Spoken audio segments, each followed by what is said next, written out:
Episode 141। 6 महीने बाद और मिट गई यादें आरव की। पैनिक होना बंद करो, कुछ नहीं होगा, अपनी आंखें बंद करो, मैं हूं न। आरव ने उसे शांत आवाज में कहा और उसे अपने सीने में छुपा लिया। तभी आरव की नज़र सांझ पर गई जो उन दोनों को खड़ा हुआ आग में देख रहा था। तभी सांझ आरव के पास आकर उसे बोलता है, फिक्र मत करो, मैं तुम दोनों को कुछ नहीं होने दूंगा।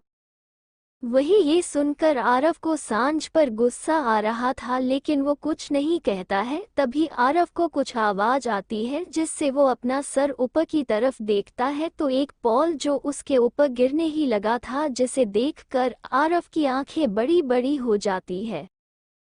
तभी वही सांझ जो खुद भी उस पोल को देख ले जाता है तो वो भी हैरान हो जाता है। वही आरव की गोद में बानी थी जिसने आरव को कसकर पकड़ा हुआ था, जिसे आरव सांझ की तरफ देखकर कुछ इशारा करता है और जिसे शायद सांझ समझ चुका था और थोड़ा आग के करीब आकर खड़ा हो जाता है। वही अराव बानी को कसकर पकड़कर कहता है, ऐसे ही अपनी आंखें बंद करना, मैं तुम्हें कुछ नहीं होने दूंगा। वही बानी डरी हुई थी, उसे कुछ भी समझ नहीं आ रहा था, बस उसने कसकर अपनी आंखें बंद करी हुई थी।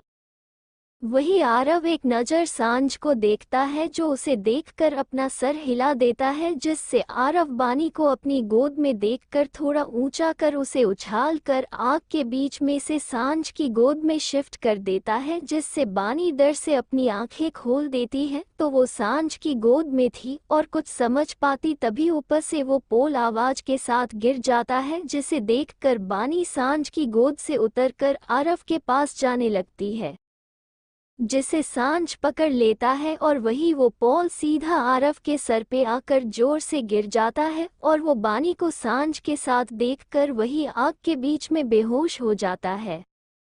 ए फ्लैट आगे 6 महीने बाद रात के समय अवार्ड फंक्शन में स्टेज पर होस्ट इस साल के बॉलीवुड में न्यू फ्रेश फेस के साथ बेस्ट एक्ट्रेस के नाम को नॉमिनेट कर रहा था, जिसमें से एक नाम बानी का भी था, क्योंकि बानी की first movie super duper hit हुई थी जिससे बानी भी फेमस हो गई थी। और इस अवार्ड फंक्शन में अब तक के ज़्यादा से ज़्यादा अवार्ड बानी की मूवी मिले थे। इस अवार्ड फंक्शन में एक से बढ़कर उस नामचीन हस्तियां और साथ ही बड़े बड़े बिजनेसमैन मौजूद थे। जहां सांझ और चिराग भी बैठे हुए थे तो इस अवार्ड फंक्शन में आरव भी सब कुछ आगे वाली सीट पर बैठा हुआ था, क्योंकि वो आज इस अवार्ड फंक्शन का स्पेशल गेस्ट था। इसलिए होस्ट आरव को स्टेज पर इनवाइट करता है और उसे इस साल की बेस्ट न्यू फ्रेश फेस के साथ बेस्ट एक्ट्रेस को अवार्ड देने के लिए कहता है। वही इस वक्त आरव ने ब्लैक कलर का थरी सूट पहना हुआ था, उसके हाथों में उसकी महंगी रॉयल वॉच माइक पकड़ने से बहुत ज्यादा चमक रही थी। इस वक्त स्टेज में खड़े आरव पर सबकी नज़र थी, क्योंकि वो अपने लुक के साथ आज भी हैंडसम और लग रहा था, इसलिए तमाम बड़ी बड़ी एक्ट्रेस आरव को देखकर खुश हो रही थी कि आज उनमें से किसी एक को आरव के हाथ से अवार्ड लेने का मौका मिल सकता है और इसी बीच में आरव की नज़र उन पर पड़ सकती है। वही आरव होस्ट के हाथ से एक लिफाफा लेकर बिना टाइम और सस्पेंस क्रिएट किए बिना विनर का नाम लेते हुए अपनी रूड भरी आवाज में कहता है, इस साल की न्यू फ्रेश फीमेल फेस और बेस्ट एक्ट्रेस का अवार्ड एक ही है और वो और कोई नहीं, मिस बानी है। वही जैसे ही आरव ने बानी का नाम लिया तभी ऑडियंस के बीच तालियों की गड़गड़ाहट तेज हो गई। वही बानी का नाम सुनकर अभी एक्ट्रेस के मुंह बन गए थे तो कोई जल रही थी। वही सांझ और चिराग के चेहरे को मुस्कान आ गई थी। वही आरव फिर से बानी का लेता है जो अभी तक स्टेज पर नहीं आई थी। तभी एक हेडलाइट ऑडियंस के बीच बैठी हुई बानी पर पड़ती है, जो सर झुकाकर सुल्तान के साथ बैठी हुई थी। वही सुल्तान बानी के हाथ पकड़कर उसे कहता है, बहना जाओ, तुम्हें तुम्हारी मेहनत का इनाम मिल रहा है और जीजा तुम्हें बुला रहा है।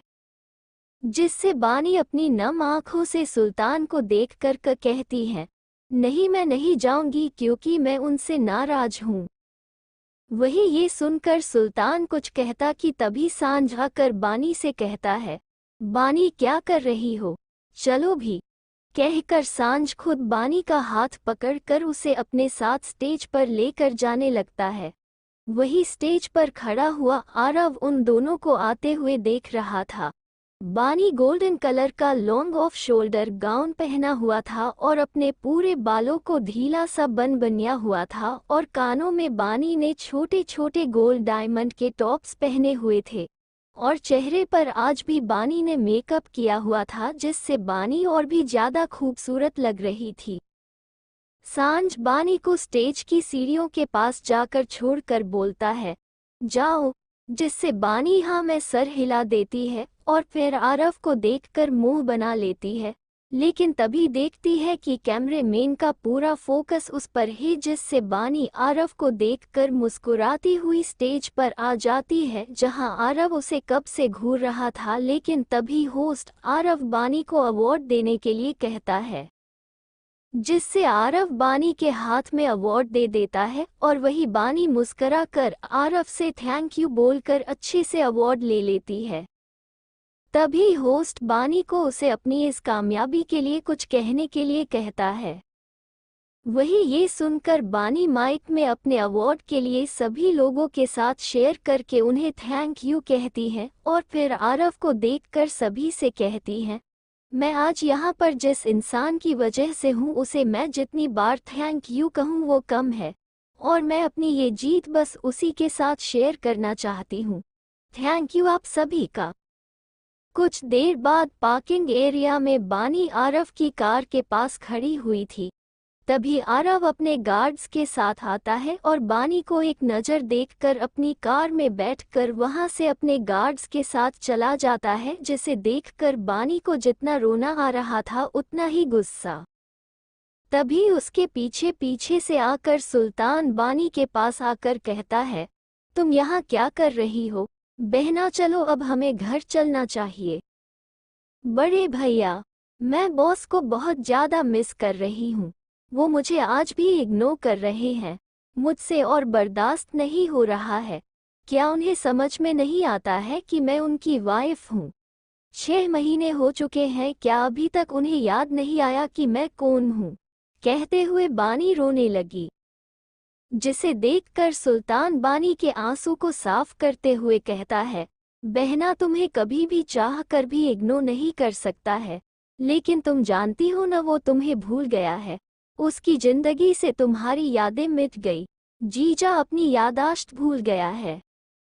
वो ये सब जानबूझकर नहीं कर रहा है, तू उसकी कोई गलती नहीं है और तुम फिक्र मत करो, जीजा तुम्हें बहुत ज्यादा प्यार करता है, उसे देखना जल्द याद आ जाएगा कि तुम उसकी वाइफ है और वो तुम्हें फिर से प्यार करेगा और हम सभी फिर से एक साथ फैमिली बनकर एक घर में रहेंगे। मैं भी अपने खड़ूस जीजा को बहुत ज्यादा मिस करता हूँ, कितना ज्यादा वक्त हो गया है उनके मुंह से अंडस सुनकर। काश उस दिन वो हादसा नहीं हुआ होता तो आज हम तीनों मिलकर तुम्हारी जीत को साथ में सेलिब्रेट करते। कहते हुए सुल्तान भी बानी के साथ रोने लगा था।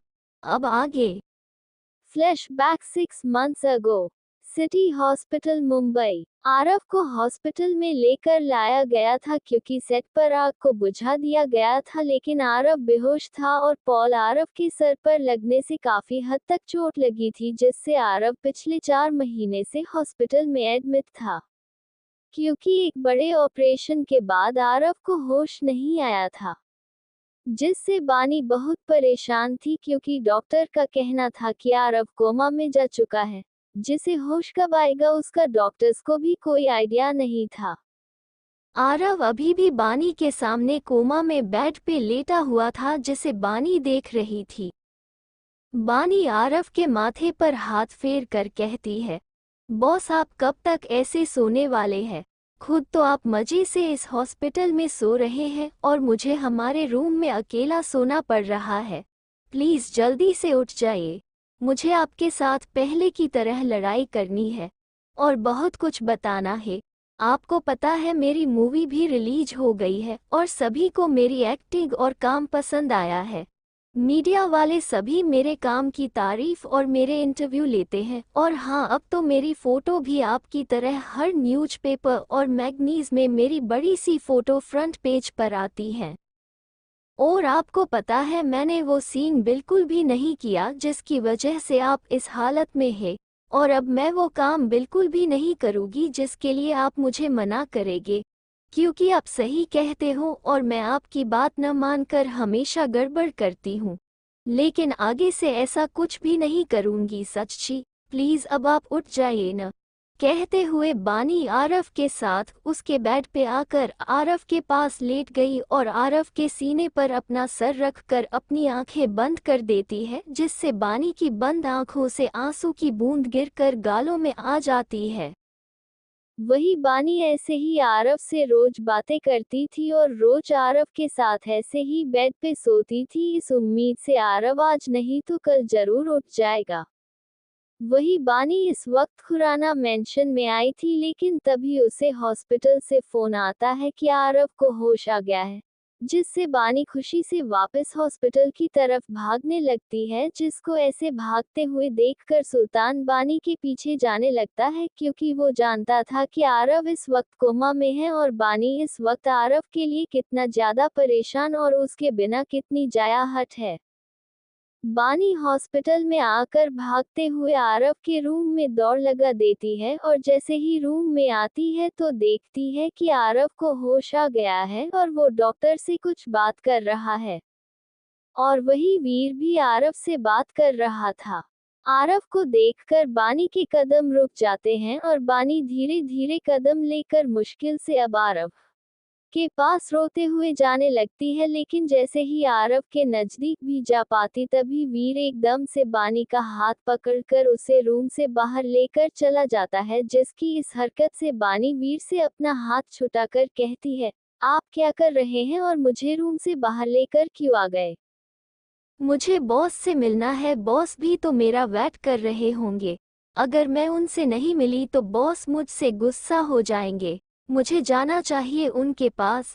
कहकर बानी आरव के रूम में जाने लगी थी कि जिसे पीछे खड़ा वीर उसे रोक कर कहता है, रुक जाओ बानी, तुम्हारे जाने का कोई मतलब नहीं है, तो मत जाओ, क्योंकि अराव तुमसे मिलना नहीं चाहता है। वही ये सुनकर बानी को अजीब लगता है और लेकिन तभी कुछ सोचकर वीर को कहती है, क्या बोल रहे हैं आप? बॉस मुझसे क्यों नहीं मिलना चाहते हैं? वो मुझसे क्या उसी बात से गुस्सा है कि मैंने उनकी बात नहीं मानी थी? तो मैं आपको बता दूं, मुझे बॉस को मनाना आता है। बानी, आरव न तो तुमसे गुस्सा है और न ही तुम्हें उसे मानने की जरूरत है, वीर ने बानी से कहा। क्या मतलब, सर आप आखिर कहना क्या चाहते हैं? बानी ने पूछा, जिससे वीर गहरी सांस लेते हुए कहता है, मुझे पता है तुम ये सुनकर बहुत हर्ट होने वाली है, लेकिन मैं नहीं चाहता हूँ कि तुम्हें आरव न पहचान कर उससे कई ज्यादा हर्ट करे। बानी, आरव अपनी 1 साल की मेमोरी को भूल गया है, उसे इस 1 साल में क्या क्या हुआ कुछ भी याद नहीं है। तुम भी नहीं, नहीं तुम्हारा थप्पड़, नहीं अपना बदला, और नहीं कोई कार ड्राइवर, और नहीं बनी, और नहीं बानी, और नहीं ये कि तुम दोनों की शादी हुई है तुम्हारे साथ। उसकी जिंदगी की सभी यादें और पल उसके जहन से मिट गए हैं। वो तुम्हें भूल गया है। अब वो पहले की तरह हो गया है, जिसे लड़कियों से नफरत है और उसे किसी से कोई मतलब नहीं है, तुमसे भी नहीं। कहते हुए वीर बानी को देखने लगा, जो हैरानी से उसे देख रही थी, और तभी वीर की बात सुनकर हंसते हुए बोली, सर आपको कोई गलत फहमी हुई है। बॉस मुझे क्यों भूल सकते हैं? मुझे लगता है वो मेरी तरह बस अपनी यादाश्त खोने का ड्रामा कर रहे हैं, जैसा मैंने किया था। वो मेरे बिना एक पल नहीं रह सकते हैं और आप बोल रहे हैं कि वह मुझे भूल चुके हैं। मैं अभी जाती हूँ और उनकी यादाश्त अभी वापस लेकर आती हूँ। कहकर बानी आरव के रूम में चली जाती है, जिसे वीर रोकने की कोशिश करता है, लेकिन बानी उसकी एक नहीं सुनती है। बानी आरव के पास आकर उसे कुछ कहती तभी आरव बानी को देखकर बोलता है, तुम कौन हो और मेरे रूम में क्या कर रही हो? अगर चाहती हो कि मैं तुम्हें जिंदा छोड़ दूं तो अभी के अभी निकलो यहाँ से। कहते हुए आरव का चेहरा गुस्से से भर गया, जिससे बानी कुछ कहती है कि तभी वीर आरव से कहता है, आरव तू गुस्सा क्यों कर रहा है? ये बानी है और एक एक्टर्स तू ठीक नहीं था न? बस तुझसे मिलने आए हैं। So what? उससे मुझे क्या? इस लड़की को बोल मुझे इसे देखकर गुस्सा आ रहा है। तुझे पता है ना, मुझे कोई भी लड़की मेरे आसपास हो मुझे कितनी इरिटेशन होती है। बानी आरव को देखी जा रही थी क्योंकि ये वो आरव नहीं था जो बानी को खुद से दूर जाने के लिए कहता था। बानी का दिल अंदर से टूट रहा था क्योंकि आरव उसे पहचान नहीं रहा था और कितनी बुरी तरह से उससे रूड बिहेव कर रहा था। तुम्हें एक बार सुनाई नहीं दिया कि निकलो यहाँ से? आरव ने बानी को गुस्से में चिल्ला कर कहा, जिससे बानी डर जाती है और उसे अब बुरा लगता है, जिससे वो फिर से कुछ कहने की कोशिश कर रही थी कि तभी आरव बानी के सामने साइड में रखा हुआ पानी का कांच का ग्लास पटक कर उसे कहता है, लीव। जिससे सुनकर बानी रूम से बाहर निकल जाती है और सीधा सुल्तान से टकरा जाती है, जिसे अब आरव के बारे में पता चल गया था कि आरव सच में अपनी 1 साल की यादाश्त खो चुका है। Flashback and present time. बानी इस वक्त 2 महीने से उसी विला में रह रही थी जो आरव ने उसे उसके बर्थडे पर गिफ्ट किया था। बानी अपने और आरव के रूम में उसी बालकनी में थी जहां पर आरव और बानी कितनी बार करीब आए थे। बानी आरव के बारे में सोचकर उसे याद कर रही थी जो उसे भूल गया था। ए फ्लैट आगे वही दूसरी तरफ खुराना मेंशन में आरव शर्ट लेस अपने रूम में खिड़की के पास खड़ा हुआ अपनी सर्द आंखों से चांद को निहार रहा था। तभी उसे किसी के आने का एहसास अपने रूम में होता है, जिससे आरव पलटकर बेड पे बैठी हुई रोजी को देखता है, जिसे देखकर आरव उसे बहुत रूड होकर कहता है, हे सिल्ली कैट, तुम आज फिर से आ गई हो। आई डोंट नो बट तुम मुझसे दूर रहना। ये कहकर आरव बेड पे लेट जाता है, जिसे देखकर रोजी आरव के सोने के बाद उसके पास आकर चुपके से सो जाती है। अगले दिन वीर इस वक्त बानी से बात कर रहा था जो उसे कहती है, मुझे पता है सर आप निधि को मिस करते हैं जैसे मैं बॉस को कर रही हूँ, इसलिए मैं भी आपका दर्द समझ सकती हूँ। जब हमारा प्यार हमसे दूर हो तो कैसा महसूस होता है। मैं निधि को ढूंढने के लिए आपकी हेल्प करूँगी। थैंक यू बनी, मुझे पता है तुमने मेरा अब तक बहुत साथ दिया है। निधि को ढूंढने के लिए 6 महीने हो चुके हैं, लेकिन निधि कहाँ है और क्यों मुझे छोड़कर चली गई मुझे कुछ पता नहीं है। कौन सी गलती की सजा दे रही है मुझे जो मैं जानता नहीं। अगर जनता तो उसे ठीक करके अपनी बीवी को वापस लेकर आ जाता।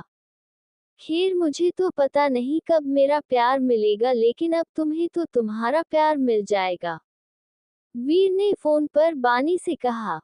जिसे सुनकर बानी कंफ्यूज्ड होकर कहती है, सर आप आखिर क्या बोल रहे हैं? इस बार हमारी कंपनी तुम्हें हमारे मॉडल के लिए साइन करना चाहती है और मैंने आरव से बात करी है, उससे तुमसे कोई प्रॉब्लम नहीं है।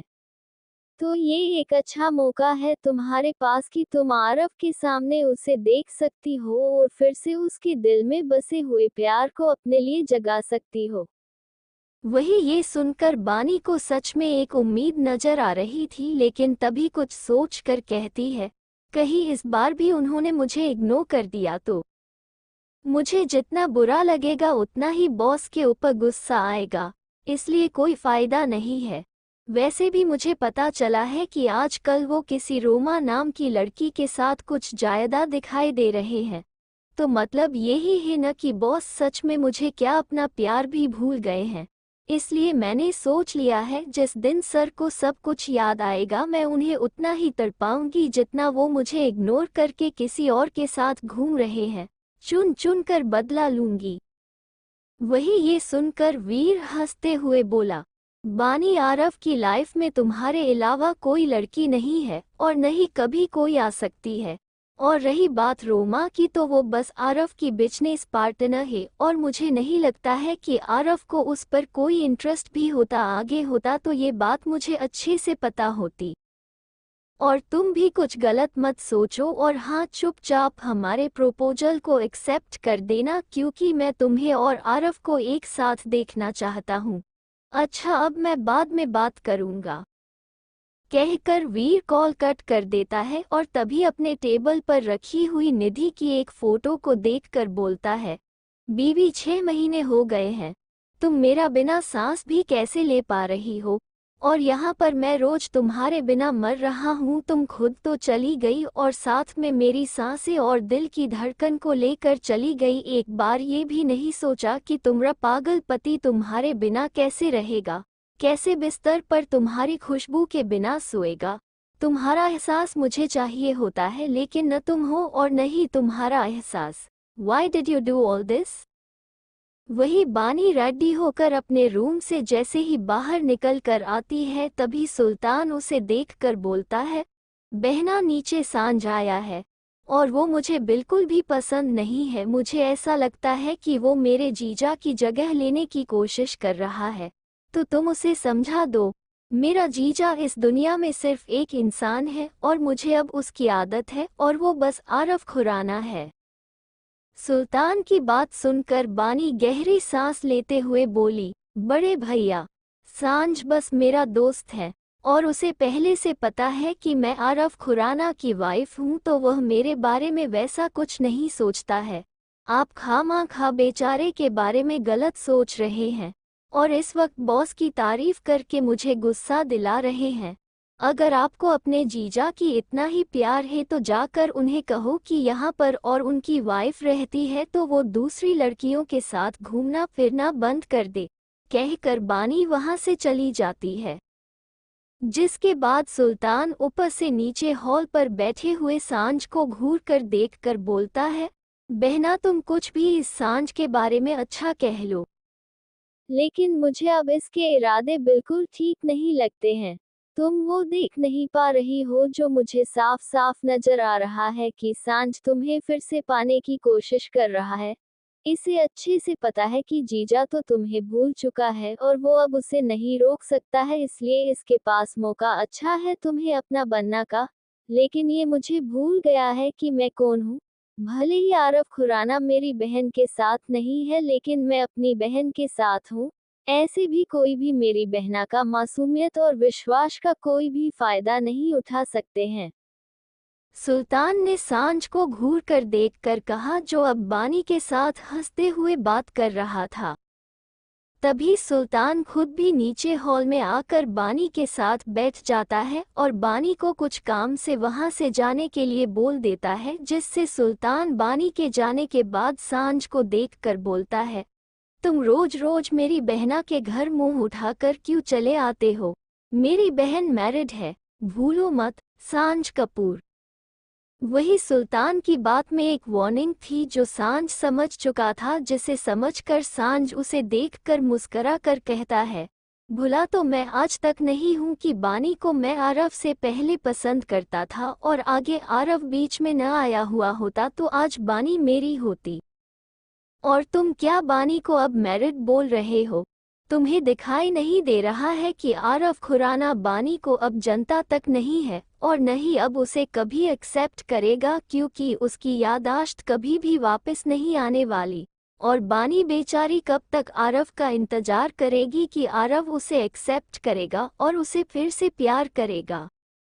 देखो, मैं बानी को खुश देखना चाहता हूँ और आज हालत ऐसे है कि बानी आरव के साथ खुश कभी भी नहीं रह सकती है, लेकिन मैं बानी को खुश रख सकता हूँ, उसे हर कदम पे सपोर्ट कर सकता हूँ। मुझे बस बानी का हमदर्द बनाना है, जो अब आरव कभी भी नहीं बन सकता है। और हाँ, मैं बानी को आज भी प्यार करता हूँ और वो भी अब कई ज्यादा। अब बानी मेरे प्यार के साथ मेरा जुनून बन गई है, जिसे अब मुझे पाने से कोई भी रोक नहीं सकता है। आरव खुराना का तो पत्ता उसने खुद ही साफ कर दिया है और बचे तुम मेरा कुछ नहीं बिगाड़ सकते हो, क्योंकि बानी को मुझ पर भरोसा है और वो भी तुमसे ज्यादा। तो तुम भी बानी के बारे में सोचकर मुझे रोकने की कोशिश मत करना, क्योंकि इस बार बानी को मैं पाकर रहूंगा, चाहे मुझे कुछ भाई करना पड़े। कुछ भी पहले को तरह मैं न तो चुप रहूंगा और न ही किसी और को बानी लेने दूंगा, समझे। सांझ ने सुल्तान को अपने दिल की बात कही और उठकर वहां से चला जाता है। जिसके बाद सुल्तान खुद से कहता है, जीजा यहाँ ये सांझ कपूर को न तो मुझसे डर लगता है और न ही मेरी धमकी से, और तुम सब कुछ भुलाकर मजे से बैठकर नोट छापने में लगे हुए हो। यहाँ कोई दूसरा तुम्हारी लुगाई को अपना बनाने के लिए मैदान में आ चुका है। कहीं ऐसा न हो जाए ये सांझ कपूर सच में बहना को प्यार से फंसा कर उससे शादी कर ले और तुम्हें छोड़कर मुझे इस सांझ कपूर को जीजा कहना पड़ेगा, जो झूठा और मकार किस्म का इंसान है, जिसका एक नहीं दो चेहरे है। बहना के सामने कुछ और दुनिया के सामने कुछ और, जो मैं देख चुका हूँ। ए फ्लैट आगे आरव अपने ऑफिस में बैठा हुआ था और तभी उसके केबिन में वीर आता है और उसे के साथ बैठकर कहता है, आरव यार, मुझे किसी काम से मुंबई से बाहर जाना पड़ रहा है, तो इसलिए तुझे वो प्रोजेक्ट खुद हैंडल करना होगा जिसमें हमने न्यू एक्टर्स को अपनी कंपनी के प्रोजेक्ट के लिए साइन किया है। मुझे पता है तुझे लड़कियों के साथ ज्यादा अच्छा नहीं लगता है, लेकिन बस कुछ दिन की बात है। वैसे भी जैसे तो रोमा के साथ काम की बात करता है, वैसे ही उस एक्टर्स के साथ भी तुझे बस काम करना है यार। एक तो तूने उसे साइन किया है, मैंने बस तेरे लिए हाँ कहा था क्योंकि तुझे उसके साथ काम करना था, और अब तू उसे मुझे हैंडल करने के लिए बोल रहा है। मैं तेरा नौकर नहीं हूँ, तो मुझसे कोई उम्मीद मत कर। आरव ने बहुत ज्यादा रूड होते हुए कहा, क्योंकि वो पहले की तरह आज भी रूड हो चुका था, जिसे कोई फर्क नहीं पड़ता था। वही ये सुनकर वीर मन में सोचते हुए बोला, साले की यादाश्त भले ही चली गई लेकिन आज भी पूरा हिटलर है। अब मैं क्या करूं? अगर ये बानी के साथ नहीं रहेगा तो अपने दिल में अपनी फीलिंग को कैसे समझ पाएगा। तभी वीर कुछ सोचकर कहता है, आरव, इस प्रोजेक्ट में 50% तूने भी इन्वेस्ट किया है, तो मत भूल कि ये प्रोजेक्ट तेरा भी है और हम दोनों में से कोई भी इसे हैंडल नहीं करेगा तो लॉस तुझे भी होगा। देख, मुझे तो लॉस से कोई फर्क नहीं पड़ता है, लेकिन जितना मुझे पता है कि आरव खुराना को लॉस नहीं बस प्रॉफिट से मतलब है, और मुझे नहीं लगता है कि तू अपना लॉस करेगा। यार, मैं बस कुछ दिन के लिए जा रहा हूँ, 4-5 दिन में वापस आ जाऊंगा, तब तक हैंडल कर ले। मैं बस तुझे हैंडल करने के लिए बोल रहा हूँ, न कि उस एक्टर से शादी करने के लिए। वो बस अपना काम करेगी और तुझे बस वही देखना है कि वो हमारे प्रोडक्ट का एक शूट सही से कर रही है या नहीं। वही ये कहकर वीर आरव को देखता है, जो उसे अपनी आंखें छोटी छोटी करते हुए घूर रहा था, जिससे वीर को लगता है इतना कुछ बोलकर भी आरव नहीं मानने वाला है। उसका सारा प्लान खराब हो गया है और वो अब जाने की सोच रहा था कि तभी एकदम से आरव ने कहा, ठीक है, मैं तब तक ये प्रोजेक्ट संभाल लूंगा, लेकिन बदले में तुम्हें मेरा काम करना होगा। काम? वीर ने कंफ्यूज्ड होते हुए कहा, जिससे वीर अपनी ड्रॉ से एक फाइल निकालकर उसकी तरफ फेंककर बोलता है, तुम्हें जयपुर जाना होगा। मुझे ये जगह चाहिए, लेकिन वहां पर एक 3rd क्लास छोटा सा रेस्टोरेंट है जो मेरे लिए रुकावट है, तो तुम वहां जाकर उस रेस्टोरेंट को हटाओ, मुझे वो प्रॉपर्टी मेरे नाम पर कर देना। ये काम तो तेरा असिस्टेंट माधव कर सकता है न, पैसे देकर। तो इतने छोटे काम के लिए मुझे क्यों भेज रहा है? वीर ने उसे कहा। जिससे आरव ने कहा, मैं तुझे अंडरस्को लगता हूँ क्या? मैंने ये किया नहीं होगा। मैंने उस रेस्टोरेंट के मालिक के सामने पैसे रखे, लेकिन वो बेचने के लिए तैयार नहीं है। सुना है कि उसने वो रेस्टोरेंट अपनी बेटी के नाम पर खोला है, इसलिए उसे बेचना नहीं चाहता है, और मुझे वो प्रॉपर्टी किसी भी कीमत पर चाहिए। इसलिए वहां पर जो भी इशू है उसे सॉल्व कर, चाहे कुछ भी करना पड़े, लेकिन मुझे वो प्रॉपर्टी चाहिए। तो याद रखना, खाली हाथ वापस मत आना। आरव ने उसे धमकी देते हुए कहा, जिसे सुनकर वीर खुद से मन में कहता है, इस आरव ने मुझे ही फंसा दिया। कहाँ मैं दिल्ली जाने वाला था निधि को ढूंढने, और ये मुझे जयपुर भेज रहा है। क्या करूं? ऐसा करता हूं, पहले जयपुर जाकर इसका काम पूरा करके दिल्ली चला जाऊंगा। वही ये सोचकर वीर उसे हाँ बोल देता है। वही दूसरी तरफ रात के समय दर्श के फ्लैट में एना सोफे पे बैठी हुई टीवी देख रही थी कि तभी दर्श उसके पास आकर उसे अपनी गोद में बिठाकर उसके गले में किस करते हुए कहता है, बेबी क्या टीवी देखकर खुद को और मुझे बोर कर रही हो, चलो ना कुछ और करते हैं। वही एना चुपचाप दर्श की गोद में बैठी हुई थी और दर्श की बात सुनकर अब दर्श की शर्ट के बटन को खोलते हुए डेविल स्माइल करते हुए कहती है, कुछ और करते हैं, क्या मतलब है तुम्हारा? वही दर्श एना के कान में धीरे से कहता है, लव। वही ये सुनकर एना उसके सीने पर किस करते हुए बोली, ऐसे। वही उसकी किस से दर्श की आंखें बंद हो जाती है और वो मैं जवाब दे देता है। वही एना दर्श के माथे पर किस करके उसके गोद में लिपट कर कहती है, मैं कितनी घमंडी और बदतमीज लड़की हूँ, पहले तुम्हें कितना कुछ बुरा भला कहा था लेकिन तुम आज भी वैसे के वैसे हो, मुझे वैसे ही प्यार करते हो इसलिए मुझे भी तुमसे प्यार हो गया है। ओह दर्श मैं तुम्हें बहुत ज्यादा प्यार करती हूँ, इतना कि मैं बता भी नहीं सकती हूँ।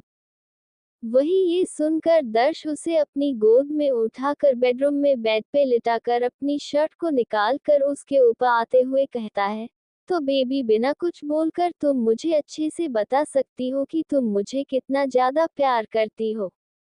वही ये कहकर दर्श एना के अंडस्को लगा था और साथ ही अपने हाथ को उसकी सॉफ्ट बॉडी पर चला रहा था, लेकिन एना के बदन पर इस वक्त उसके कपड़े से दर्श इरिटेशन हो रही थी, जिसे दर्श जल्दी से एना के बदन से निकाल कर दूर फेंक देता है और वही अब एना पूरी तरह से उसके सामने थी, जिसे देखकर दर्श उसके कानों में मदहोशी में उसके कानों को हल्का सा बाइट करते हुए कहता है, तुम सच में बहुत ज्यादा हो, मैं पागल हो रहा हूँ, क्या तुम मुझे टॉलरेट कर पाओगी?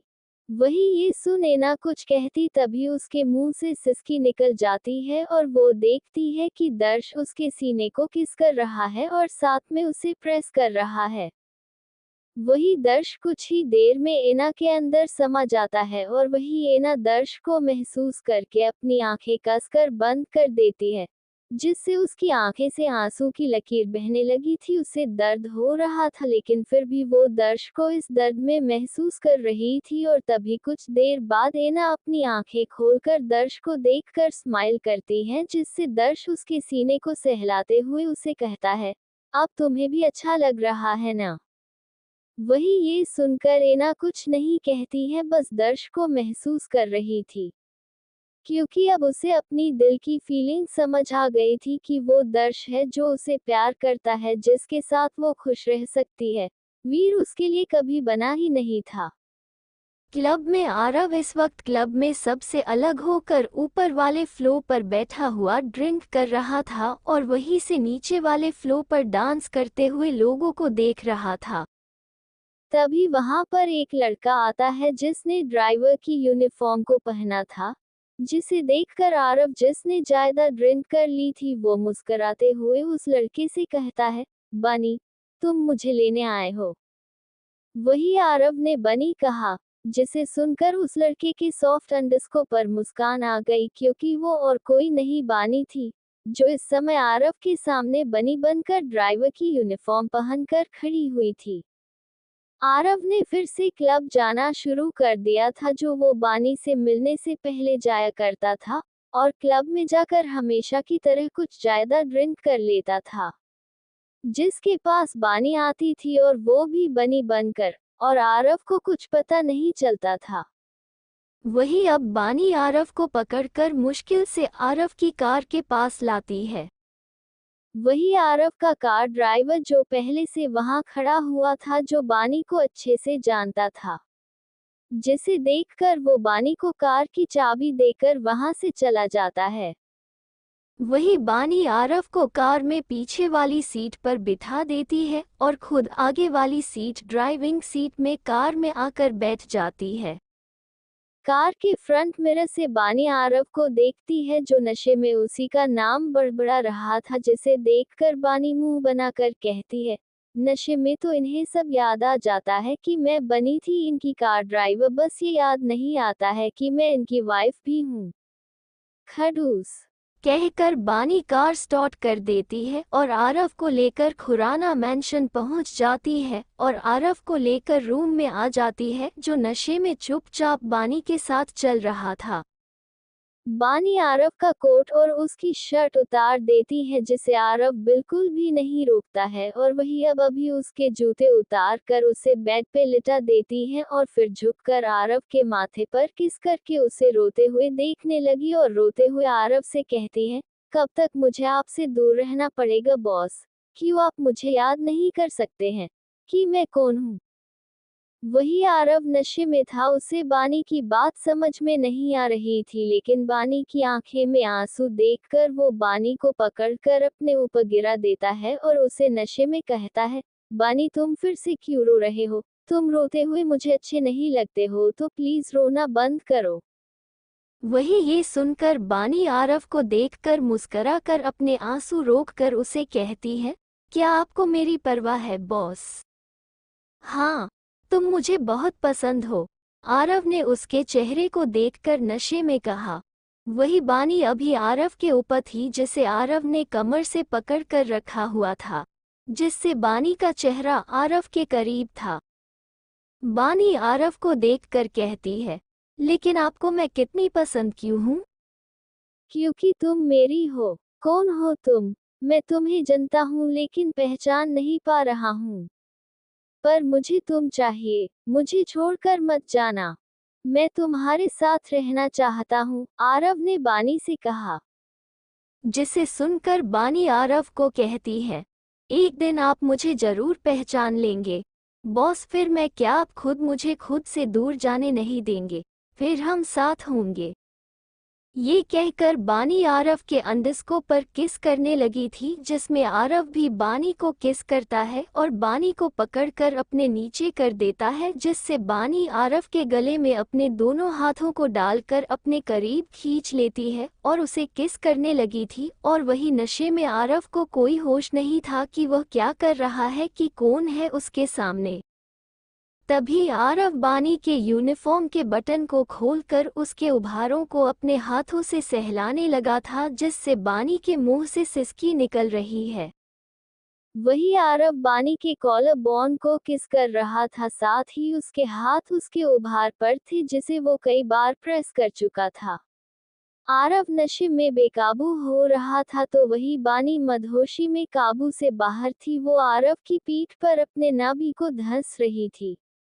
वही आरव बानी के पूरे कपड़े हटाकर बानी के अंदर एक झटके से समा जाता था, जिससे बानी जोर से चीख पड़ी थी, जिसकी आधी चीख उसके मुंह में रह जाती है, क्योंकि आरव ने उसके होठों को अपने अंडस्को से पैक किया हुआ था, जिससे बानी आरव को नम आंखों से आंखें बंद करके महसूस कर रही थी।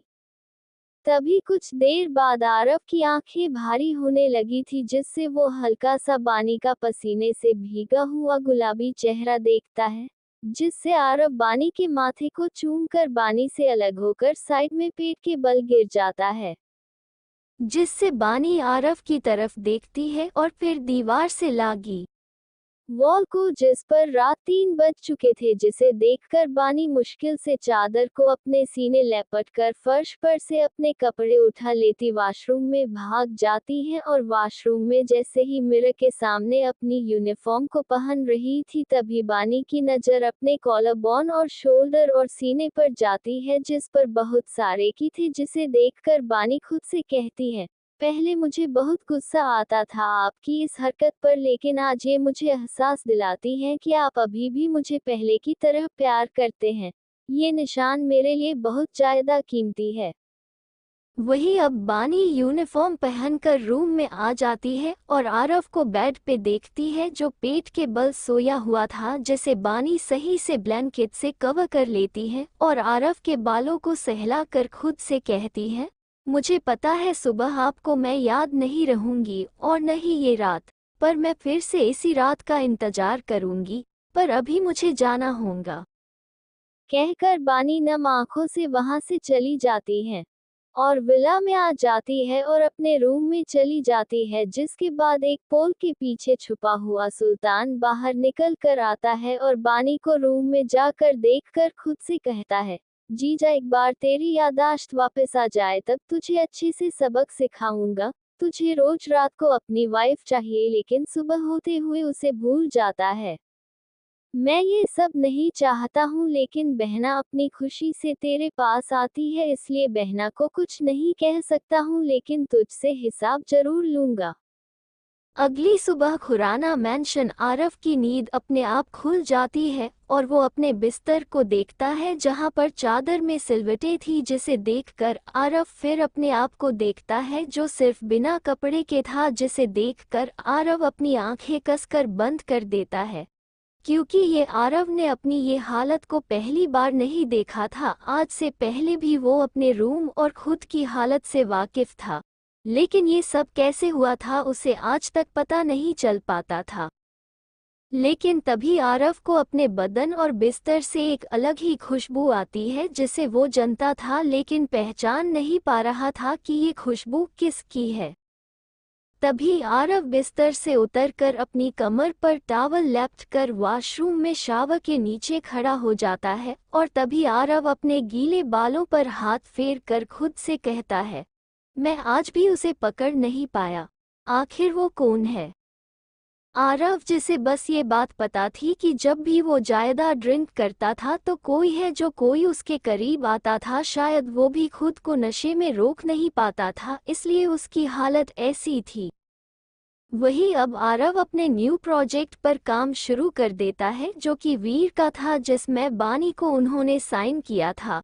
बानी ने वीर की बात सुनकर आरव की कंपनी के साथ 3 महीने का कॉन्ट्रैक्ट साइन कर लिया था और वो अब आरव के साथ काम करने वाली थी। बानी इस वक्त कार में सुल्तान के साथ बैठी हुई थी और आज वो आरव के साथ काम करने वाली थी और वो काफ़ी एक्साइटेड हो रही थी, क्योंकि आज आरव उसके सामने होगा जिसे वो कब से देखना चाहती थी। वैसे तो बानी आरव के साथ रात भर थी लेकिन आरव को कोई होश में नहीं था, लेकिन अब वो आरव के सामने होंगी जो पूरे होश में होगा और क्या पता आज वो बानी से बात भी करे, क्या उसे डांट दे। बानी ऐसे ही अपने मन में आरव के बारे में सोचकर खुश भी हो रही थी कि वो अब रोज आरव के साथ होंगी। वही उसके साथ बैठा हुआ सुल्तान बानी को देखकर बोलता है, बहना तुम खुश हो रही हो न, तुम जीजा के साथ काम करोगी, क्या पता जीजा को तुम्हारे बारे में सब कुछ याद आ जाए। वही ये सुनकर बानी मुस्कुरा देती है। तभी सुल्तान उसे देखकर बोलता है, तुम्हें पता है पहले तुम्हें से देखकर मेरा मन करता था कि जीजा को हम सब तुम्हारे बारे में बता पाते कि तुम आरव खुराना की वाइफ हो। वही ये सुनकर बानी एकदम से कहती है, बड़े भैया प्लीज ऐसा कभी भी मत करना। आपको पता है डॉक्टर ने कहा था कि उनकी याददाश्त खुद ही वापस आ जाएगी, उन्हें याद करने के लिए उन पर कोई प्रेशर नहीं डालना है, ना ही उन्हें कोई भी बड़ी बात बताने से मना किया है। और एकदम से उन्हें अगर हमारी शादी के बारे में पता चलेगा तो वो उनके लिए अच्छा नहीं होगा, क्योंकि वो एक्सेप्ट ही नहीं कर पाएंगे कि वो किसी लड़की ने प्यार कर सकते हैं और मैं उनकी वाइफ हूँ। इसलिए बॉस को ये बात पता नहीं चलनी चाहिए। मैं बॉस का वेट कर लूंगी लेकिन उन्हें नुकसान नहीं पहुंचा सकती हूँ। और बॉस की याददाश्त भले ही चली गई है लेकिन कहीं ना कहीं उनके दिल में मैं हूँ और ये बात मैं अच्छे से जानती हूँ। वही ये सुनकर सुल्तान बानी के सर पे हाथ रखकर प्यार से कहता है, मैं बस तुम्हें खुश देखना चाहता हूँ और मैं भी आपको मेरी डॉक्टर भाभी के साथ खुश देखना चाहती हूँ। तो बोलिए बात कहाँ तक पहुँची है? भाभी शादी के बाद मान गई? बानी ने सुल्तान से पूछा, जिससे सुल्तान मुंह बनाकर कहता है, अरे कैसे मनाऊं उसे, तुम्हारी डॉक्टर भाभी से पहले उस छोटे चूजे को मानना जरूरी है, तभी उसकी माँ आराम से पट जाएगी। पता नहीं मुझे भी उस छोटे चूजे की माँ से प्यार कैसे हो गया, लेकिन अब हो गया है तो मुझे उससे शादी करनी है। बस एक बार उसके बेटे को मना दूं, क्योंकि एक वही छोटा चूजा मेरी लव स्टोरी में विलन बना हुआ है। सुल्तान ने डॉक्टर अत्या के बारे में और रियो के बारे में कहा, जैसे अब डॉक्टर अत्या से प्यार जो हो गया और वो भी सच्चा वाला, लेकिन रियो उसके प्यार में इस वक्त विलन बना हुआ था, जिसे वो हरा कर ही डॉक्टर अत्या के प्यार को पा सकता था। सुल्तान की बात सुनकर बानी हंसने लगी थी। तभी दोनों आरफ के ऑफिस पहुंच जाते हैं, जहां बानी खुद अकेले जाने लगती है, जिसे देखकर सुल्तान उसे उसके साथ आने के लिए कहता है, लेकिन बानी उसे मना कर देती है और अपने चेहरे पर मास्क पहनकर वहां से ऑफिस के अंदर चली जाती है। जिसे जाते हुए देखकर सुल्तान मुस्कुराकर वहां से चला जाता है। वही दूसरी तरफ दिव्या जी के सामने शनाया उनके पास बैठी हुई थी। आंटी, अब तो कितना ज्यादा वक्त हो गया है। वीर अभी भी उस निधि को ढूंढ रहा है और उसी के बारे में सोच रहा है। अगर ऐसा चलता रहा तो मेरा क्या होगा। मैं वीर को बहुत प्यार करती हूँ, आप जानती है न, लेकिन निधि की वजह से मुझे वीर नहीं मिल सकता है। शनाया ने दिव्या जी को फुसलाते हुए कहा, ताकि दिव्या जी उसकी बात सुनकर कुछ ऐसा करे कि वीर बस शनाया से शादी करने के लिए हाँ बोल दे।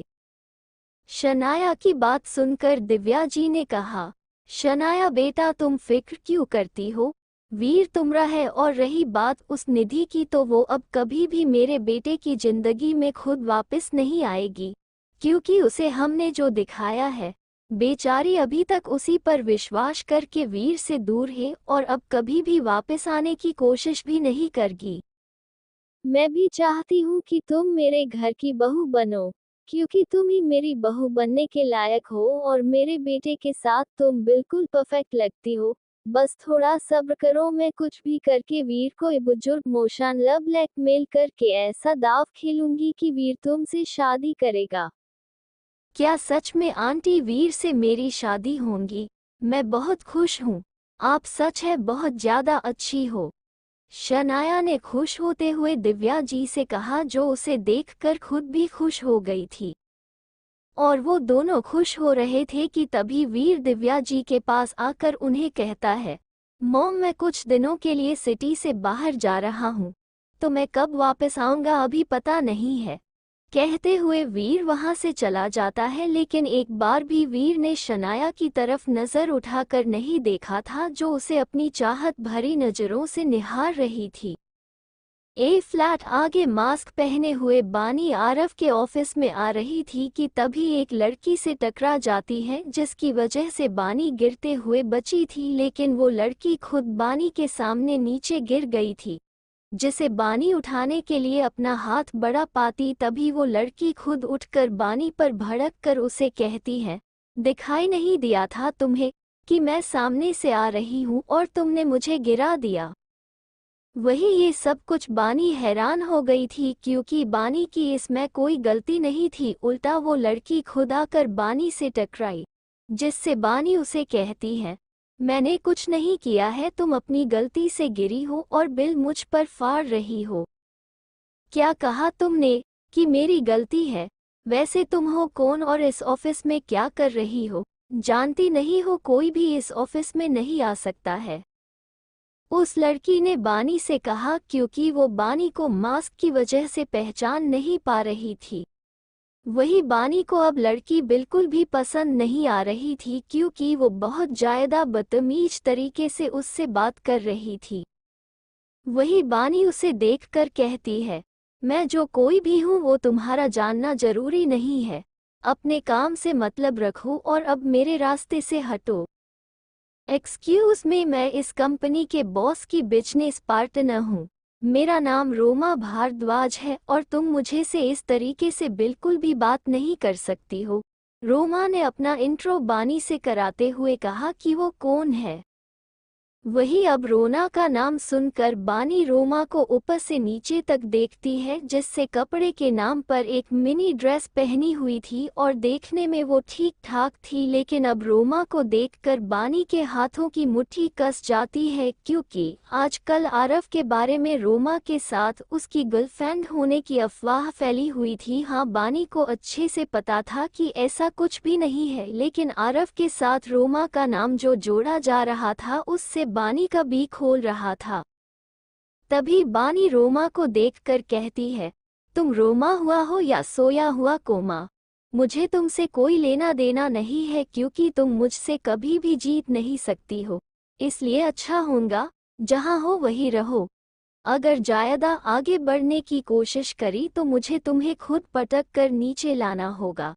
बानी का ये इशारा बस आरव के लिए था कि रोमा आरव से दूर रहे, क्योंकि आरव बस उसका है। अगर उसने आरव को पाने के बारे में कोशिश क्या सोचा भी तो बानी उसे छोड़ेगी नहीं। वही रोमा को बानी की बात बड़ी अजीब सी लग रही थी, क्योंकि वो सही से समझ नहीं पा रही थी कि बानी के कहने का क्या मतलब है, लेकिन उसे महसूस हो रहा था कि बानी ने उसे वार्न किया है, जिससे रोमा उसे कुछ बोल रही थी कि तभी वहां पर आरव आ गया, जो रोमा को देखकर बोलता है, मैंने तुम्हें मना किया था ना, मेरे ऑफिस में मुझे शोर पसंद नहीं है और तुम वही कर रही हो। चाहती हो कि मैं तुम्हारे साथ अपनी सारी डील्स को कैंसिल न करूं, तो मुझसे और मेरे ऑफिस से दूर रहा करो, और जब काम हो तभी ऑफिस में पैर रख सकती हो। वही रोमा आरव की बात सुनकर जल्दी से उसे कहती है, आरव, मैं यहाँ पर बस तुम्हारी मदद और कंपनी के लिए आई थी, क्योंकि वीर ने कहा था कि तुम किसी न्यू प्रोजेक्ट पर काम कर रहे हो। तुम्हें सुनाई नहीं दिया कि मैंने क्या कहा कि तुम मुझे से और इस ऑफिस से दूर रहो। जब मुझे खुद काम होगा मैं तुम्हें बता दूंगा। अब मैं फिर से अपनी बात रिपीट नहीं कर सकता हूँ, आरव ने बहुत रोडवे में कहा, जिससे रोमा को बानी के सामने इंसल्टेड फील हो रहा था और वो वहां से चली जाती है। वही बानी जो कब से आरव को मास्क के अंदर से देखकर मुस्करा रही थी और आरव के रूड बिहेव को देखकर मन में कहती है, मेरा नीली आंखों वाला एलियन बहुत ही ज्यादा खड़ूस हो गया है। मेरा खड़ूस बॉस आज भी खड़ूस है। बानी, तुझे भी इससे बचकर रहना चाहिए, क्योंकि ये तुझे भी उस रोमा की तरह अपनी कड़वी और जहरीली जुबान से पूरा रोस्ट कर सकता है। तुम कौन हो? उसके कानों में आरव की सख्त आवाज सुनाई दी, जिसे सुनकर बानी अपने ख्यालों भरी बात से बाहर निकल कर आई और आरव की कोल्ड नजरें और उसकी बात सुनकर हड़बड़ा कर कहती है, मैं आपकी ड्राइवर नहीं, वाइफ नहीं, मैं। व्हाट नॉनसेंस, आरव ने उसे टोक कर कहा, जिससे बानी मन में कहती है, क्या कर रही है बानी, कितनी मुश्किल से बॉस के करीब जाने का मौका मिल रहा है और तू अपनी बेवकूफ़ी की वजह से बॉस से दूर हो जाएगी। वही अब बानी गहरी सांस लेते हुए आरव से कहती है, मैं बानी जोशी हूँ। मैंने आपकी कंपनी के साथ 3 महीने का कॉन्ट्रैक्ट साइन किया है, तो मैं। आगे बानी आरव से अपनी बात बोल पाती, तभी आरव उसे हाथ दिखाकर कहता है, मुझे तुम्हारे बारे में जानने के कोई शौक नहीं है। जिस काम के लिए आए हो बस वही काम करो और याद रखना मुझसे दूर रहना। वही ये सुनकर बानी आरव को देखकर मन में कहती है, मैं आपकी ये बात तो बिल्कुल भी नहीं मानने वाली कि मुझे आपसे दूर रहना होगा। बॉस, मुझे तो आपके पास आना है और वो मैं आकर रहूंगी और आप मुझे नहीं रोक सकते हो। मैडम, आपको काम ऊपर वाले फ्लो पे है। बानी ने ये सुना तो देखा कि माधव उसके सामने खड़ा हुआ है और आरव वहां से जा चुका है, क्योंकि बानी को हैंडल करने के लिए आरव ने माधव को कहकर अपने केबिन में चला गया था। वही अब लिफ्ट के अंदर बानी माधव के साथ खड़ी हुई थी और तभी माधव के सामने बानी अपना मास्क निकाल कर उसे देखकर कहती है, माधव जी। बॉस क्या मुझे देखने के लिए नहीं आएंगे? माधव को बानी को देखकर कोई हैरानी नहीं हुई थी, क्योंकि वो सब कुछ जानता था। पिछले समय से बानी आरव के बारे में माधव से पूछती थी कि आरव कब कहाँ है और क्या कर रहा है, जिसकी हर अपडेट माधव उसे दे देता था। इसलिए मीडिया वाले आरव और रोमा के बारे में गॉसिप कर रहे थे, जिसके बारे में माधव ने बानी को बताया था कि आरव सर का रोमा के साथ कोई लिंक नहीं है। रोमा बस उनकी एक बिजनेस पार्टनर है और आरव उसे भी हर लड़की की तरह ट्रीट करता है। वही अब माधव बानी की बात सुनकर उसे कहता है, मैडम एक बार आप काम चेक करने जरूर आएंगे। वही आरव अपने केबिन में बैठा हुआ था और अभी उसके मन में बेचैनी हो रही थी। बानी की काली आंखें जो मास्क से खूबसूरत लग रही थी और वो जिस तरह से आरव को देख रही थी, आरव ने ये चीज़ अच्छे से नोट करी थी लेकिन उस समय माइंड नहीं कर रहा था। लेकिन अब उसकी आंखों के सामने बानी की काली आंखें बार बार नजर आ रही थी, जिसे देखकर आरव गहरी सांस लेते हुए कहता है, क्यों मुझे वो आंखें देखी देखी सी लग रही है। जब मैंने उसे उस रात अवार्ड दिया था उसकी आंखें मुझे वैसे ही देख रही थी और मुझे फिर से बेचैनी हो रही थी। आखिर वो बानी जोशी को देखकर मुझे क्या होने लगता है। मैं नहीं चाहता हूँ कि मैं उसके बारे में सोचूं लेकिन वो बार बार मेरे दिमाग में आती है। वही बानी कैमरे के सामने बहुत सारी ड्रेसेस पहनकर फोटो शूट कर रही थी जो न्यू ब्रांडेड थी और साथ ही न्यू ज्वेलरी को पहनकर फोटोग्राफर के कहने पर वैसे ही पोज दे रही थी।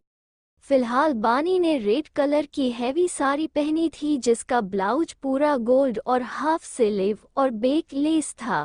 बानी ने ज्वेलरी कैरी की हुई थी, कानों में बड़े बड़े गोल गोल झुमके वाली बलिया और गले में भारी भरकम नेकलेस और हाथों में रेड मैचिंग चूड़ियां पहनी हुई थी और अपने खुले बालों को समेटकर सिर्फ अपने एक शोल्डर पर गिराया हुआ था, जिससे बेक लेस ब्लाउज में बानी की गोरी पीठ पीछे से काफी लग रही थी। वही अब बानी अपनी बेक लेस ब्लाउज का ही पोज दे रही थी कि तभी आरव वहां पर आरव फोन पर बात करते हुए आ जाता है और आते ही उसकी नज़र बानी पर पड़ी जो उसके सामने अपने आधे फेस को कैमरे के आगे बेक लेस ब्लाउज में पोज दे रही थी। आरव जैसे ही बानी को देखता ही रह जाता है। बानी इतनी सुंदर और खूबसूरत लग रही थी। तभी बानी की नज़र भी आरव पर जाती है जो उसे देख रहा था, जिसे देखकर बानी का दिल जोरों से धड़कने लगा था। लेकिन तभी बानी आरव को देखकर खुद से कहती है, अब ये मुझे ऐसे क्यों देख रहे हैं? क्या मैं अच्छी नहीं लग रही हूँ? मैम एक और पोज के आपको सामने देखना है, फोटोग्राफर को बानी से कहा, जिससे बानी फिर से पोज देने लगी थी। और वही अब आरव बानी पर मैं से अपनी नज़र हटा देता है और फोटोग्राफर के पास आकर कहता है, सारी फोटो अच्छी और क्लियर आनी चाहिए और एक्टर्स से ज़्यादा हमारे ब्रांड पर फोकस होना चाहिए, अंडरस्टैंड? Okay sir. वैसे भी अब तक जितनी भी फोटो शूट हुआ है सब कुछ अमेजिंग है। मिस बानी हमें अच्छे से कोऑपरेट कर रही है और मैं आज के जितने भी फोटो शूट की फ़ोटो है आपको भिजवा दूंगा और आप खुद ही वेरीफाई कर सकते हैं कि कौन से फ़ोटो को आप अपने ब्रांड के लिए यूज़ करना चाहते हैं।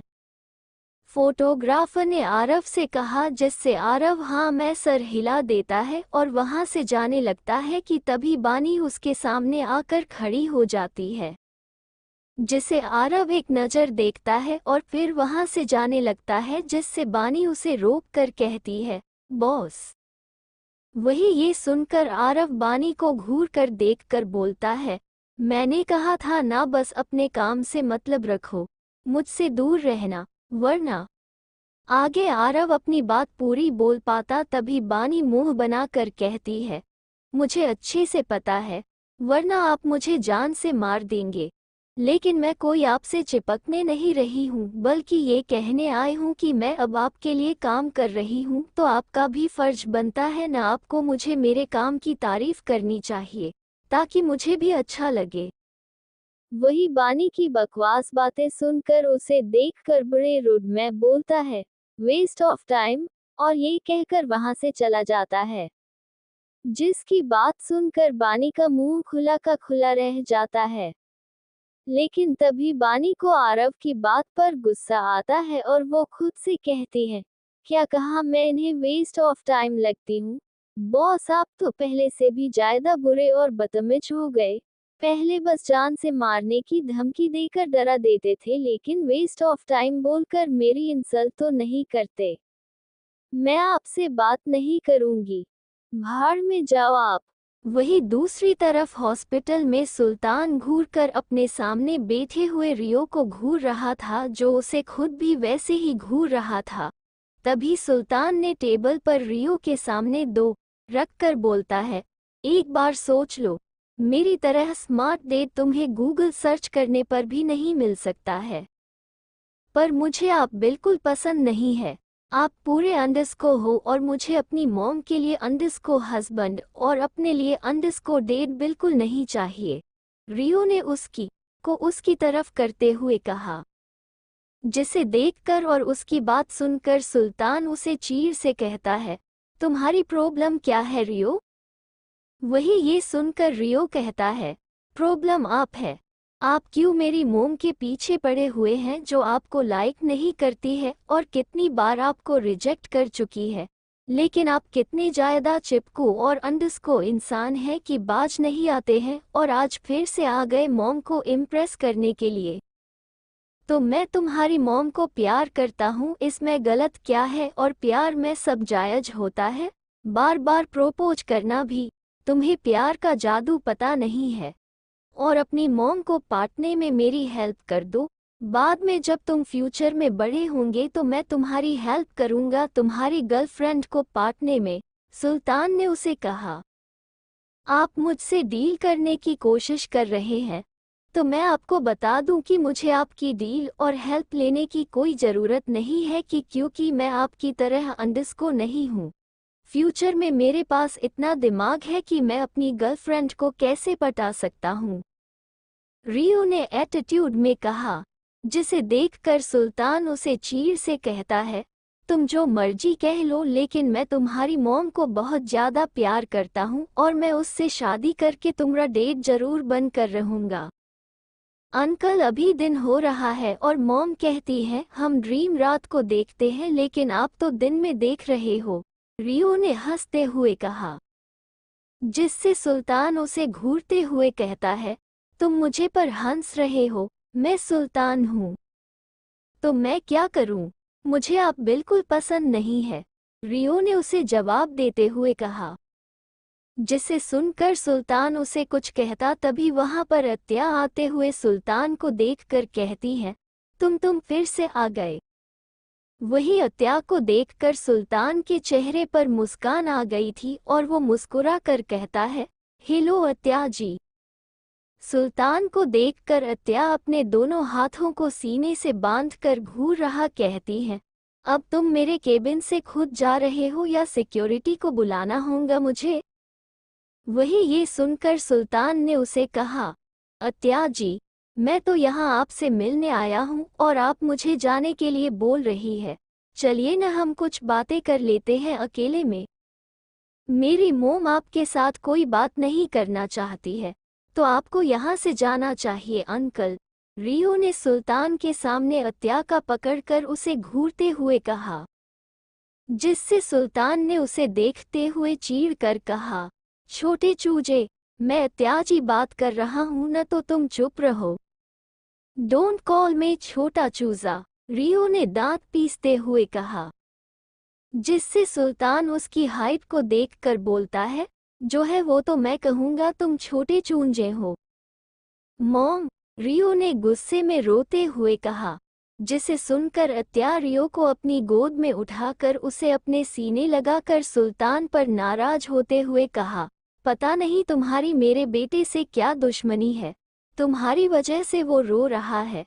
अब जाओ यहाँ से, वरना मैं सच में सिक्योरिटी गार्ड को बुला दूंगी।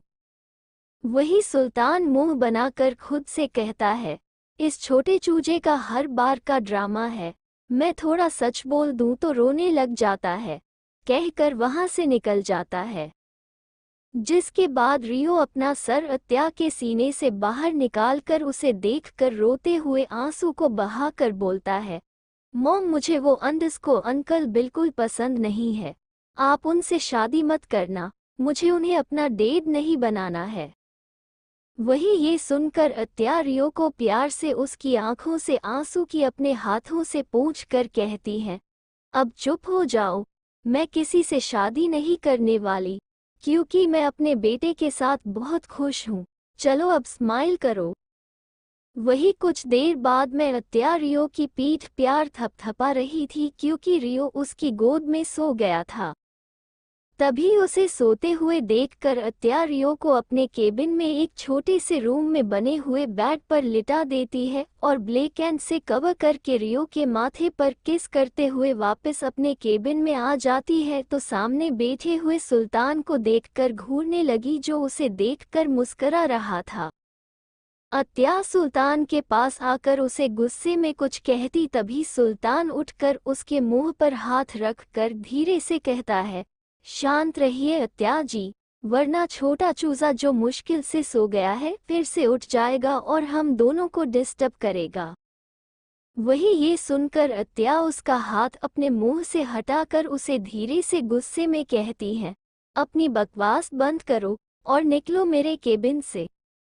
नहीं, मैं नहीं जाऊंगा जब तक आप मुझे प्रॉमिस नहीं करती कि आप कल मेरे साथ मूवी देखने चलोगी, सुल्तान ने जिद करते हुए कहा। जिससे अत्या उसे गुस्से में देखकर कहती है, दिमाग खराब हो गया है तुम्हारा, मैं क्यों तुम्हारे साथ मूवी देखने चलूं?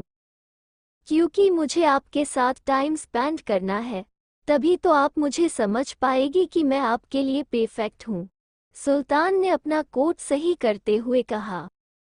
देखो, मैंने तुम्हें पहले ही कहा था कि मैं अपने बेटे के साथ खुश हूँ, मुझे अपनी लाइफ में तुम्हारी या किसी भी मर्द की जरूरत नहीं है, तो तुम क्यों नहीं समझते हो? अत्या ने उसे कहा। जिससे सुल्तान उसे सीरियस होकर देखकर बोलता है, पर मुझे सिर्फ आपकी जरूरत है और मैं आपसे शादी करना चाहता हूँ, क्योंकि मुझे आपसे प्यार हो चुका है और मैं आपके साथ रियो को भी एक्सेप्ट कर रहा हूँ, क्योंकि मैं रियो का फादर बनना चाहता हूँ और मुझे बनना भी है। वही ये सुनकर अत्या उसे कुछ कहती, तभी सुल्तान उसे पकड़कर दीवार से सटाकर खड़ा कर देता है, जिससे अत्या उसे हैरानी से देखकर कहती है, क्या कर रहे हो? छोड़ो मुझे, मुझे आपको किस करना है, सुल्तान ने उसके गुलाबी होंठ को देखकर कहा। क्या? वही ये सुनकर अत्या ने हैरानी से रिएक्ट होते हुए कहा, जिससे सुल्तान एकदम से उसके स्टार को अपने स्टार पर रखकर उसे किस करने लगता है, जिससे अब हैरानी से अत्या की आंखें बड़ी बड़ी हो जाती है और वो फ्रिज हो जाती हैं। वही 5 मिनट किस करने के बाद सुल्तान उसके अंडस्को को आज़ाद करके धीरे से उसके कान में कहता है, ये मेरा फर्स्ट किस था जो मैंने आपको किया है और मैं आपके साथ ही अपनी वर्जिनिटी को तोड़ूंगा, तो मुझे टॉलरेट करने के लिए हमारी फर्स्ट नाइट के लिए तैयार रहना। अच्छा, कल केसरी मॉल आ जाइएगा, मैं वही आपका वेट करूंगा। बाय अत्या जी, कहकर सुल्तान वहां से एकदम से चला जाता है, जिसके बाद अत्या होश में आती है, जो बहुत ज्यादा शॉक्ड में थी। वही दूसरी तरफ बानी ने अपने नॉर्मल कपड़े पहन लिए थे, क्योंकि उसका आज का शूट खत्म हो गया था जो उसने आरव के ब्रांड के लिए किया था। बानी ने जो इस समय माधव के साथ खड़ी हुई थी, और तभी माधव बानी से कहता है, मेम बॉस फिर से पहले जैसे हो गए हैं, आप कैसे उनके पास जा पाएगी? उन्हें किसी भी लड़की से बात क्या देखना पसंद नहीं है, इसलिए तो वो आपसे रूड होते हुए बात कर रहे थे, तो मेम अब आप क्या करने वाली हो? वही माधव की बात सुनकर बानी उसे कहती है, माधव जी बॉस पहले भी तो ऐसे ही खड़ूस थे न, मैंने उन्हें तब भी संभाल लिया था तो अब भी संभाल सकती हूँ, लेकिन उसके लिए मुझे बॉस के आसपास रहना होगा, लेकिन बॉस अपने केबिन से बाहर ही नहीं निकलते हैं।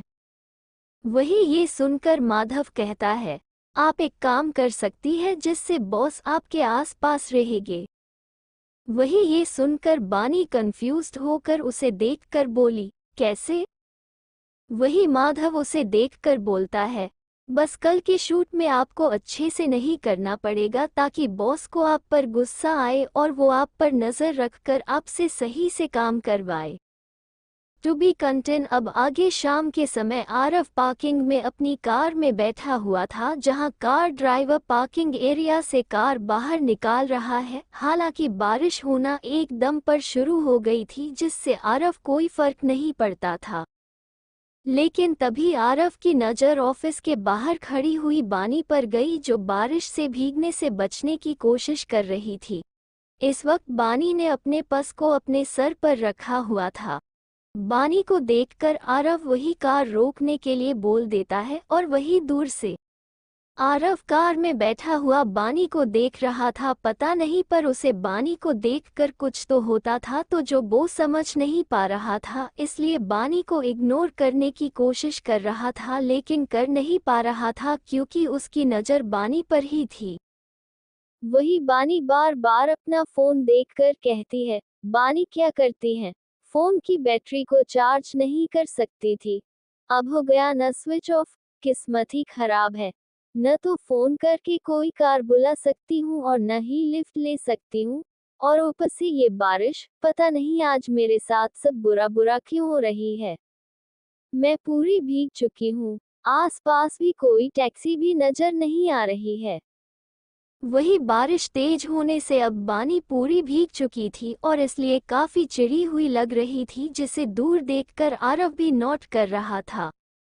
वही बानी अब सोचती है कि भीग तो वैसे ही गई है, तो अब भीगते हुए थोड़ा आगे पैदल चल सकती है ताकि कोई टैक्सी मिल जाए। इसलिए पहले बानी अपना चेहरा फिर से मास्क से कवर कर लेती है ताकि कोई उसे पहचान न पाए, क्योंकि कोई उसकी फोटो खींचकर नेक्स्ट दिन कुछ भी बकवास करके अखबार में डाल देगा, जिससे बानी अब परेशान रहती थी, क्योंकि जितनी पॉपुलैरिटी उसे इतनी मिली है, साथ ही कुछ न कुछ कंट्रोवर्सी भी उसके लिए बन जाती थी। इसलिए सांझ ने उसे सुजेस्ट किया था कि जब भी बानी बाहर जाए तो अपना चेहरा कवर कर ले ताकि कोई उसे पहचान न सके और बानी आराम से अपना काम कर सके। वही बानी अब चेहरे पर मास्क पहनकर चलने लगी थी कि तभी बानी के पास आकर एक कार रुक जाती है, जिसका मिरर जैसे ही डाउन होता है बानी की आंखें चमक जाती है और वो खुश होते हुए कहती है, मुझे तो लग रहा था कि कहीं आज मैं पैदल चलकर ही घर न पहुंच जाऊं। वही कार का दरवाजा खुलकर हाथों में अमरेला लेकर सांझ बाहर आता है और बानी के पास खड़ा होकर उसे अपनी अमरेला के नीचे खड़ा करके कहता है, मैं यहीं से गुजर रहा था और मुझे तुम दिख गई। कहकर सांझ बानी को देखकर फिर से कहता है, तुम भीग गई हो, चलो कार में बैठो, मैं तुम्हें ड्रॉप कर दूंगा। वही ये सुनकर बानी सांझ के साथ कार में बैठ जाती है, जो उसे कार में बिठाकर वहां से चला जाता है। जिसे अब ये सब देखकर आरव को मन ही मन में गुस्सा और जलन हो रही थी, क्योंकि उसे सांझ का बानी के पास देखना पसंद नहीं आ रहा था। और अब आरव भी अपनी कार से वहां से चला जाता है। वही अब दूसरी तरफ वही कार में सांझ अब बानी को देखकर बोलता है, तुम आरव के ऑफिस के बाहर क्या कर रही थी? क्या तुम उससे मिलने गई? मुझे गलत मत समझना, लेकिन बानी आरव तुम्हें जैसे इग्नोर करता है मुझे अच्छा नहीं लगता है, और तुम खुद भी तो हट होती हो, तो तुम्हें अब आरव से दूर रहना चाहिए, जब तक उसे तुम और सब कुछ याद नहीं आ जाता, और जो अब कभी भी नहीं हो सकता है। ये बात उसने अपने मन में हंसते हुए कही। वही बानी सांझ को अब बता देती है कि वो आरव की कंपनी के लिए काम कर रही है, जिसे सुनकर सांझ को मन ही मन में बहुत गुस्सा आता है, लेकिन वो उसे बानी के सामने अब बिल्कुल भी जाहिर नहीं करता है और बानी को ड्रॉप कर देता है, जिससे बानी उसे बाय और थैंक यू बोलकर अपने घर में भाग जाती है। वही सांझ अब गुस्से में दांत पीसते हुए बानी को जाते हुए देखकर खुद से बोलता है, इस बार मैं तुम्हें उस आरव खुराना का नहीं होने दूंगा, क्योंकि तुम मेरी हो और मैं अब तुम्हें पा कर रहूंगा। रात के समय खुराना मैंशन में आरव खिड़की के पास खड़ा हुआ स्मोक कर रहा था, तभी उसे फोटोग्राफर का फोन आता है कि उसने बानी के आज के सभी फोटोशूट के फोटोज को उसे मेल कर दिए हैं, वो चाहे तो देख सकता है। जिसकी बात सुनकर आरव कॉल कट कर देता है और सोफे पे बैठकर लैपटॉप टेबल पर रखकर ऑन करते हुए लैपटॉप पर आए हुए मेल को ओपन करता है, जिसमें बानी की फोटो थी और हर फोटो पर बानी बहुत ज्यादा सुंदर और आकर्षक लग रही थी। आरव स्मोक करते हुए लैपटॉप पर बानी की फोटो को बड़ी शिद्दत के साथ देखा जा रहा था, जिसका एहसास उसे खुद भी नहीं हो रहा था। तभी लैपटॉप पर चल रही बानी को फोटो उसी फोटो पर रुक जाती है जिसमें बानी का ब्लाउज बैकलेस था, जिसे बानी ने शो करवाया हुआ था। हालांकि ये ब्लाउज का डिज़ाइन के लिए था, लेकिन उसमें बानी की बेक बहुत ज़्यादा लग रही थी। साथ ही बानी के बेक पर तिल साफ नजर आ रहा था, जिसे देखकर आरव को नज़र बस बानी के तिल पर अटक गई थी। तभी आरव लैपटॉप पर स्क्रीन पर बानी की बेक पर हाथ लगा रहा था कि तभी अपना हाथ पीछे खींच लेता है और एकदम से लैपटॉप बंद कर देता है और गहरी सांस लेते हुए कहता है, क्या कर रहा है आरव? तू इस लड़की को देखकर पागल क्यों होने लगता है? भूल गया है तेरी लाइफ में दुनिया की सारी औरत एक जैसी है, झूठी और मक्कार। अगले दिन जयपुर में वीर कल शाम को जयपुर पहुंच गया था और इसलिए अभी वो छोटे बच्चे रेस्टोरेंट के बाहर अपने कुछ गार्ड्स के साथ खड़ा हुआ था और वही एक लॉयर उसके साथ खड़ा हुआ था, जो उसे एक फाइल देते हुए कहता है, सर, सब कुछ तैयार है, बस इस फाइल पर इस रेस्टोरेंट के मालिक के सिग्नेचर होना बाकी है, तब ये रेस्टोरेंट की पूरी जमीन मिस्टर आरव खुराना के नाम हो जाएगी। लेकिन इस रेस्टोरेंट का मालिक बहुत ज़्यादा जिद्दी है, साइन करने के लिए तैयार है, क्योंकि कुछ ज़्यादा ही ईमानदार और आदर्शवादी है, तो पैसे लेने से मना कर रहा है। वही वीर उसकी बात सुनकर डेविल स्माइल करते हुए कहता है, वो पैसे भी लेगा और साइन भी करेगा, चलो अब, कहकर वीर उस रेस्टोरेंट के अंदर अपने गार्ड्स के साथ जाने लगता है। तभी वीर अपने गार्ड के साथ उस रेस्टोरेंट के मालिक के सामने खड़ा होकर उसे देखकर कहता है, हेलो मिस्टर शर्मा, मैं वीर मित्तल हूँ, मैं मुंबई से स्पेशल आपसे मिलने आया हूँ। वीर की बात सुनकर मिस्टर शर्मा ने कहा, मुझसे मिलने? लेकिन क्यों, क्या मैं आपको जानता हूँ? वही वीर डेविल स्माइल करते हुए कहता है, जानना जरूरी नहीं है, लेकिन अगर आपने ये जमीन मेरे दोस्त आरव खुराना के नाम पर नहीं करी तो आप जिसे बहुत अच्छे से जानते हैं उसके साथ कुछ गलत हो जाए। वीर ने उसे धमकी देते हुए कहा। मिस्टर शर्मा ने उसे थोड़ा घबरा कर कहा, क्या मतलब है तुम्हारा? तुम्हारी एकलौती बेटी मेरे पास मेरी कैद में है, आगे चाहते हो कि बेचारी जिंदा रहे तो शाम तक इस फाइल पर सिग्नेचर कर देना, कहकर वीर अपने साथ आए हुए लॉयर को उसे फाइल देकर वहां से चला जाता है। जिसके बाद मिस्टर शर्मा घबरा जाते हैं और अपने केबिन में आकर अपनी वाइफ से फोन पर बात करते हुए कहते हैं, नेहा जी ख्वाहिश कहाँ है? वही उनकी वाइफ नेहा जी उन्हें कहती हैं, आज आस ख्वाहिश को क्यों पूछ रहे हैं? वैसे तो हर वक्त उसे डांटते रहते हो। नेहा जी, मैंने जो पूछा है मुझे बताइए, ख्वाहिश कहाँ है? वो अपने रूम में है, सो रही है, मैं उसी के रूम से अभी आई हूँ। लेकिन आज आपको हुआ क्या है? नेहा जी ने कहा। वही अपनी बेटी को सही सलामत सुनकर मिस्टर शर्मा चैन की सांस लेते हैं, लेकिन तभी उन्हें वीर की बात याद आती है कि उसके पास उसकी बेटी है। और अब वही ये सोचकर मिस्टर शर्मा नेहा जी से कहते हैं, निधि है घर में, क्या वो कहीं बाहर गई है?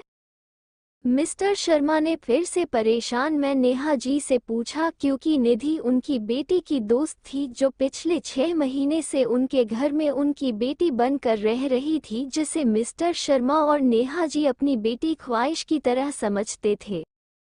वही अब नेहा जी को अजीब लगता है कि आज मिस्टर शर्मा को क्या हुआ है, पहले ख्वाहिश और अब निधि क्यों वो उन दोनों के बारे में ऐसे परेशान होकर पूछ रहे हैं। लेकिन तभी वो कहती हैं, निधि सुबह स्तर गई थी, शायद आने वाली होंगी, लेकिन आप क्यों परेशान हो रहे हो? क्या सब कुछ ठीक है? वही ये सुनकर मिस्टर शर्मा को टेंशन हो जाती है कि निधि घर से बाहर है, इसलिए वो फ़ोन काट देते हैं और निधि को कॉल करने लगते हैं, जिसका फ़ोन तो रिंग हो रहा था लेकिन कोई उठा नहीं रहा था। है भगवान, कहीं उस वीर मित्तल ने ख्वाहिश समझकर निधि को किडनैप तो नहीं कर लिया। बेचारी निधि, मैं उसे अपनी वजह से खतरे में नहीं डाल सकता हूँ। To be continue, see you soon next chapter. Story को आगे सुनने के लिए चैनल को सब्सक्राइब करें और कमेंट्स करें और लाइक दिस स्टोरी।